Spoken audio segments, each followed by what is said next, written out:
Ladies and gentlemen, thanks. It's a great pleasure to talk to you. I'm suffering a bit today, as you can hear, but men, as you know, die 2 years before women, or in fact 4 years before women.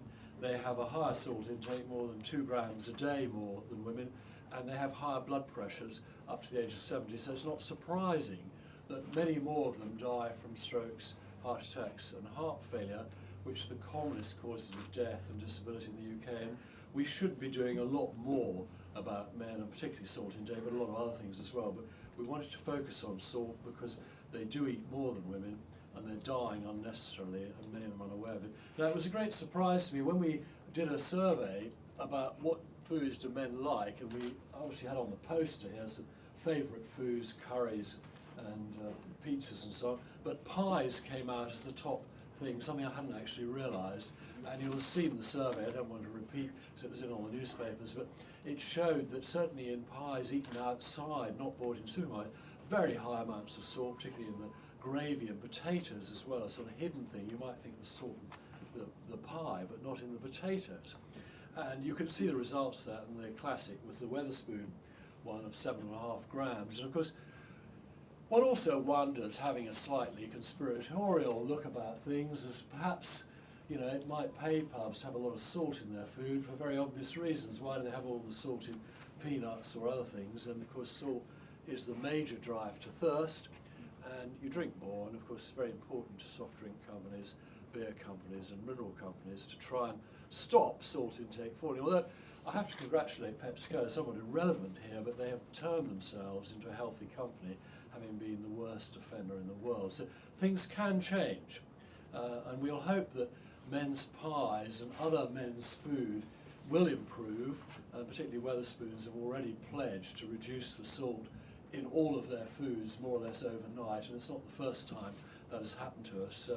And some companies, and I think Wetherspoons, take things fairly seriously when they are exposed in the media. So media exposure is very important in terms of driving this voluntary salt reduction, because without it, nothing will really happen. And I know that people in the food industry would like us to all be very pleasant, nice and sympathetic, but the thing that really drives it is being nice and sympathetic, but at the same time exposing people who are really not playing the game. So that was the pie survey. We had a lot of media coverage already. We have a lot of national events going on, over 500, which is the biggest we've ever had in hospitals, or in GP surgeries, schools, pubs, everywhere you can name it, all sorts of things happening, which is great. And our World Action Group has more countries involved in the salt awareness we've ever had before. And you can see, I think somewhere over there, the poster we produced in Bulgarian and Spanish, which is mainly for South America, I think, actually, where there's a big push now with PAHO. You probably have no idea what it is, I won't explain it to you, but there's a big push in South America to reduce salt. And salt, because of the UK leading the world, is now right on the top of the agenda for the chronic disease symposium in the United Nations. Salt will come out as one of the major factors because it is the cheapest and most cost-effective public health policy. It costs very little to reduce salt and has major effects on preventing strokes and heart attacks. So with that going on, we intend to increase the amount of work we're doing, because we've had a slight hiccup with the Food Standards Agency giving up salt, taking on the Department of Health. We're pleased to say it's now back on track, but we had to put a lot of effort into keeping it on track with the responsibility deal, and I hope all members of the food industry will sign up to this and agree to the targets that were agreed some years ago anyway, but we've reinstituted those.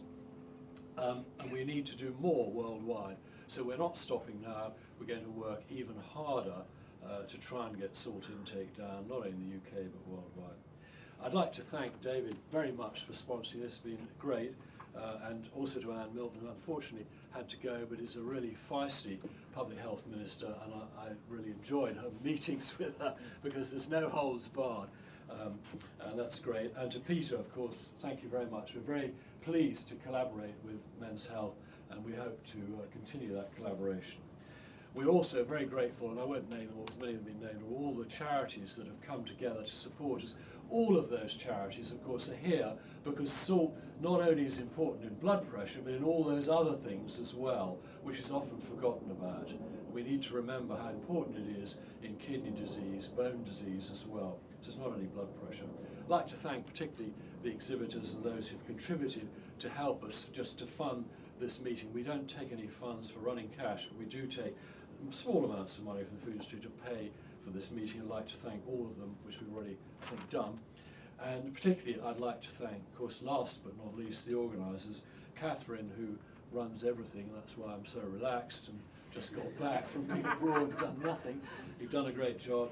Hannah, Kay and Claire, and all the others that have worked with cash. So thank you very much, and let's do something about salt intake in men, not just women, but also in men, and let's start today. Thank you very much.